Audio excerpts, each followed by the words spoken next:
gestión del sistema previsional. No nos va a alcanzar esta clase, pero precisamente uno de los temas principales está entre la diferencia de los sistemas de capitalización y de reparto, que es el sistema estatal, el sistema público. La financiación de la seguridad social atraviesa muy difíciles momentos en todo el mundo. Prácticamente el sistema previsional, llamémosle sistema previsional no solamente al jubilatorio, sino a todo el sistema de seguridad social, está al borde del estallido, fundamentalmente por, si bien la pandemia le está haciendo un gran favor al sistema, porque nos está matando a los más viejos, pero uno de los problemas que tiene la seguridad social es que hay una población cada vez más vieja, que además demanda prestaciones de la seguridad social con mayor asiduidad, que no solamente está el tema previsional, sino todo el sistema de salud, que lógicamente se encarece en la medida en que se prolonga la expectativa de vida. Sin duda, a pesar de que hay muchas voces que se oponen, tanto en nuestro país como en el resto del mundo, muy prontamente hay que subir la edad jubilatoria, porque si no, resulta que las personas están viviendo 100 años con tanta facilidad, y resulta que entonces el sistema previsional, que antes la expectativa de vida era de 70 años, 75, es decir, que gozaban de la jubilación de unos pocos años. Ahora, en la medida en que la expectativa de vida es cada vez más grande, hay que aguantar a los viejos 30 años pagándole la jubilación. Entonces, lo lógico es que los viejos, que ya no son tantos, que tienen muchas mejores condiciones vitales que en el pasado, continúen trabajando por lo menos hasta los 70, 75 años. Bueno, este es un tema muy interesante, lo desarrollé un poquito desordenadamente, pero vamos a dedicarle, y sobre todo porque, repito, para estudiantes de ciencia económica, en materia de seguridad social, es una obligación conocer cómo se financian los sistemas. Además, hay otra historia de la financiación ya de la seguridad social que nos habla de un sistema continental que fue fundado en 1880 por el canciller Bismarck, y otro sistema atlántico del Commonwealth que fue fundado hacia 1943 por un inglés, Lord Beveridge, que diferenció, y esa diferencia se mantiene en dos grandes bloques de sistemas de financiación de la seguridad social. El continental, que abarca toda la Europa continental y los países latinoamericanos que tienen ese sistema, y el del Commonwealth Atlántico, que cubre a todos los países vinculados a la corona británica, inclusive aquellos que ya no tienen esa vinculación, como Estados Unidos, Canadá, Australia, Nueva Zelanda, Japón, varios países de Oriente. En otro momento vamos a extendernos, pero son los dos grandes sistemas que actualmente existen para financiar la seguridad social. No sé si querés agregar algo, Mercedes. Sí, no, vinculado a esto, ¿no? La historia usted la desarrolló muy bien. Ahí los alumnos están preguntando por otros temas. A ver, creo que he leído las prestaciones derivadas de la incapacidad, ¿no? Asumo que se están refiriendo a los casos de accidentes inculpables, ¿no? Si no fuera así, ustedes me indican en el chat y hablamos en ese caso de la ley de riesgo de trabajo.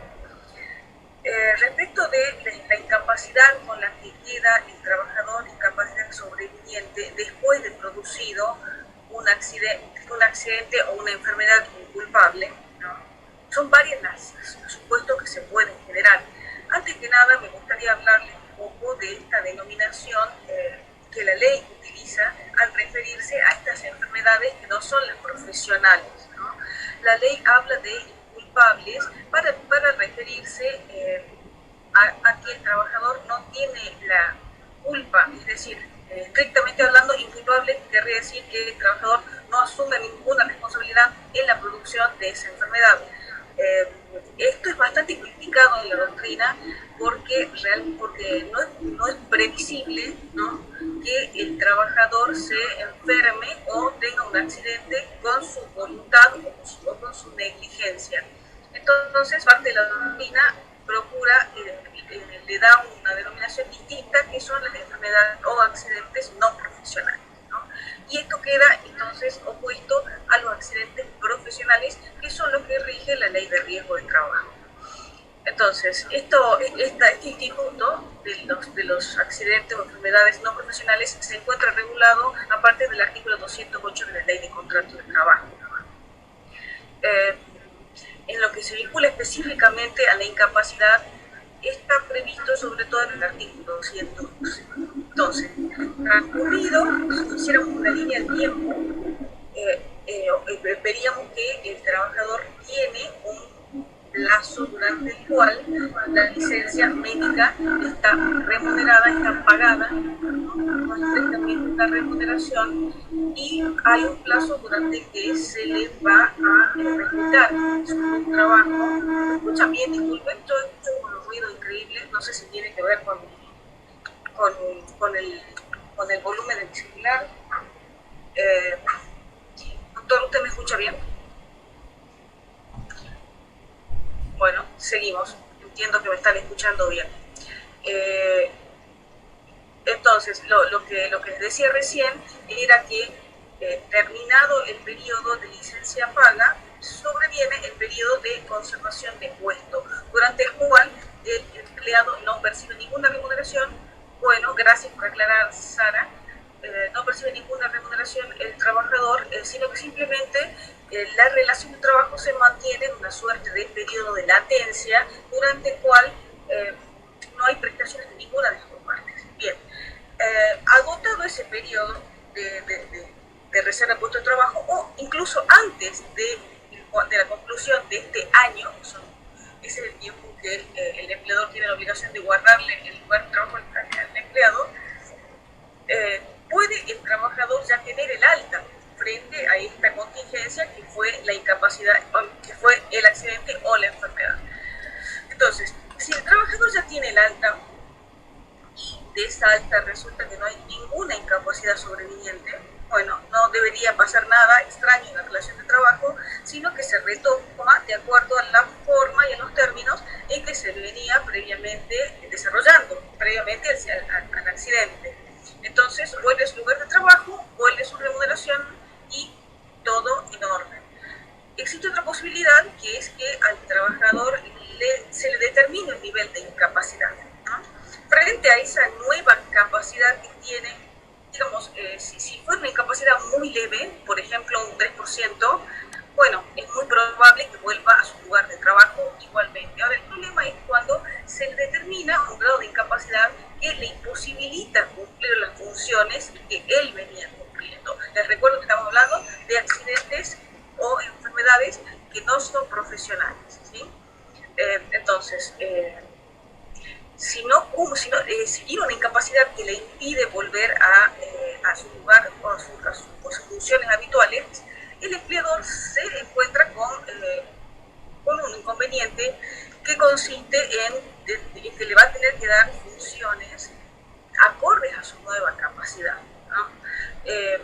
Frente a esta nueva realidad, el empleador puede o bien tener esas funciones, asignarle tareas acordes a su nueva capacidad, o no tener esa función para asignarle en la empresa. Yo les quiero comentar que cuando yo era abogada,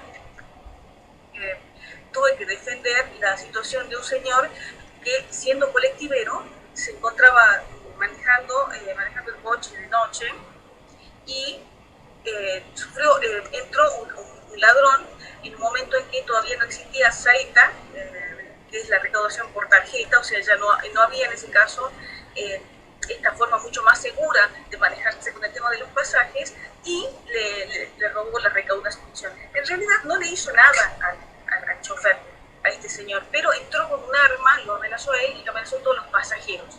Bueno, como consecuencia de esto, el chofer tuvo un problema muy serio, emocional, un problema le afectó en su psiquis, ¿no?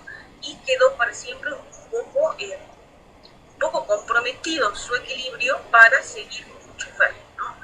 Bueno, frente a esto, la empresa, ya cuando se determinó que no podía, debido a este problema que le afectó su equilibrio emocional, cuando se determinó que no iba a poder seguir en esta función, bueno, la empresa le tuvo que dar una función mucho menor, como es de menor responsabilidad, pero acorde a su nueva capacidad, como era la de limpiar los galpones de la empresa, ¿sí? Sin embargo, hasta ahí estaba bien. Después la empresa le quitó esa función diciendo que no tenía ninguna otra tarea para darle aparte de la de chofer. Bueno, entonces, si no tiene ninguna tarea para darle y se demuestra que efectivamente no carecía de esa posibilidad, la indemnización es reducida. Se extingue el vínculo con una indemnización de la del 247, o sea, la mitad de la indemnización por vínculo. Ahora bien, también está la posibilidad, aunque todo esto se lo aclaro, hay que demostrarlo en juicio, la posibilidad consistente en que el empleador sí tenía funciones para darle, pero no se la dio por expresa voluntad del empresario. Frente a eso, se extingue el vínculo, por cierto, y la diferencia es que el empleador va a tener que pagar una indemnización que es la del 245, ¿sí? Una indemnización como si lo hubiera despedido sin causa, ¿sí? Y finalmente se da la cuarta hipótesis, que es cuando el trabajador, después de superada esta licencia por enfermedad no profesional, le queda una incapacidad absoluta, es decir, una incapacidad que le impide volver a prestar esa función que prestaba y cualquier otra, ¿sí? Esto tiene dos ramas que convergen en un mismo hecho, que es la incapacidad absoluta, ¿sí? ¿Por qué les digo dos ramas? Porque por una parte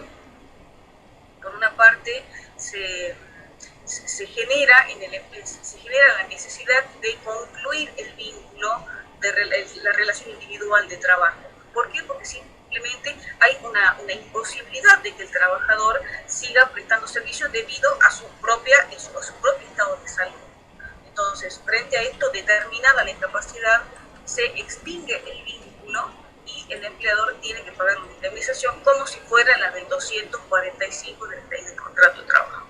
Eso es lo que hace la relación individual de trabajo. Pero se genera también un mismo hecho como incapacidad absoluta, genera también una prestación de la seguridad social que, bueno, es la jubilación por incapacidad, ¿no?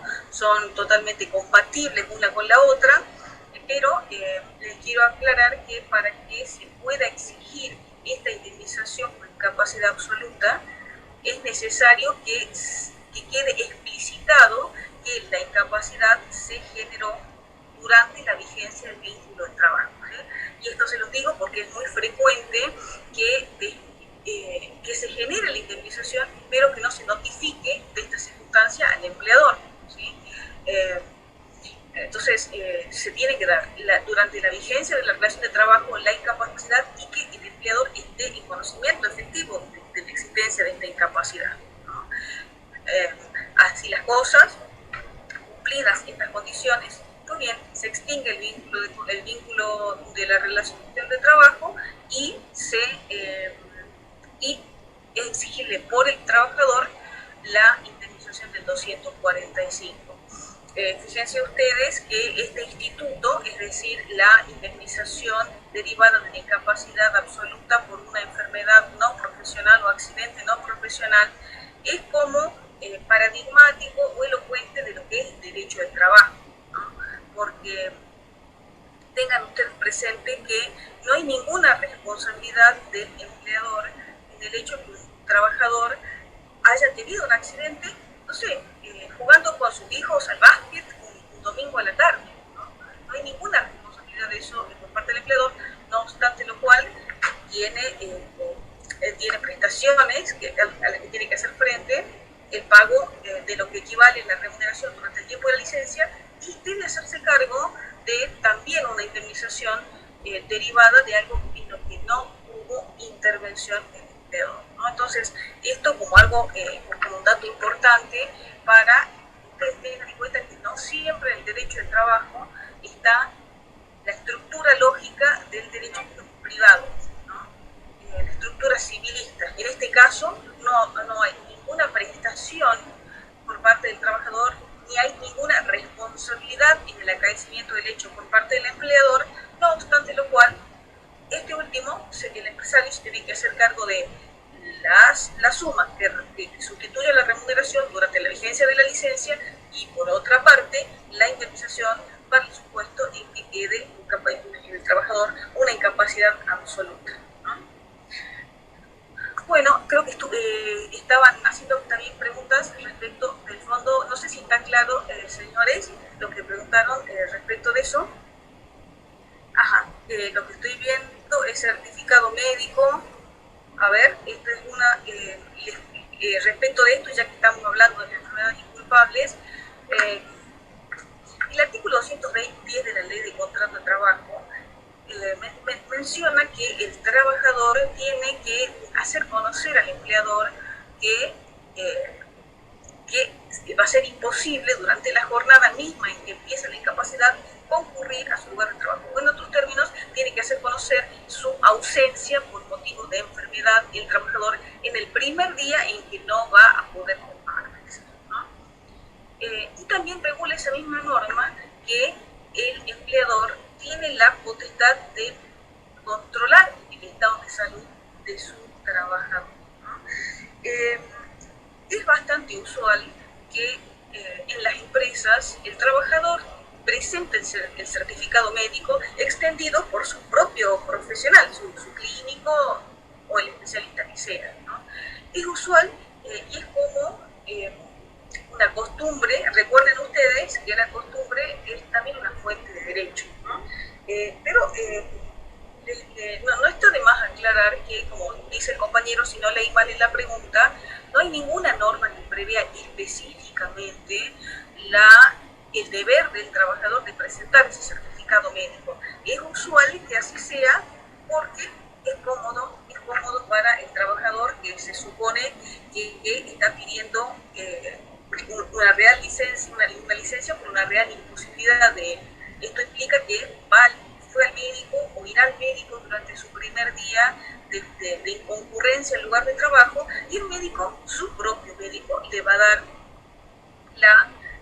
acá el doctor está invitando de nuevo, estamos quedando sin tiempo parece, bueno, su propio médico le va a dar el certificado, ¿no? Un certificado extendido, le dará licencia por 3, 5, 7 días, ¿no? Entonces, les repito, es usual que esto ocurra por comodidad del trabajador. Ahora bien, como les digo, es algo usual, porque en realidad lo que dice la Ley de Contratos de Trabajo es que el empleador tiene la facultad, ni siquiera la obligación, de controlar el estado de salud del trabajador, ¿no? Entonces, en otros términos, si el trabajador no presenta el certificado médico, ¿sí? De ahí no se deriva primero que no avisó, ¿sí? Y segundo, no se deriva que era su obligación demostrar que estaba enfermo.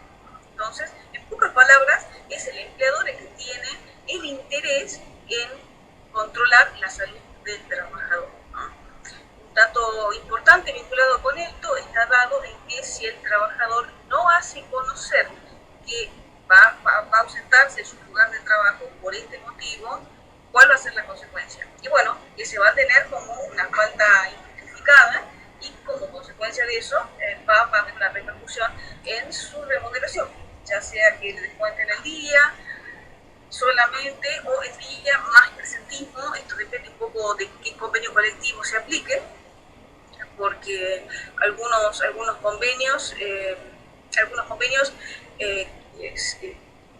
quitan la posibilidad de obtener presentismo por una sola falta, mientras que otros es más gradual.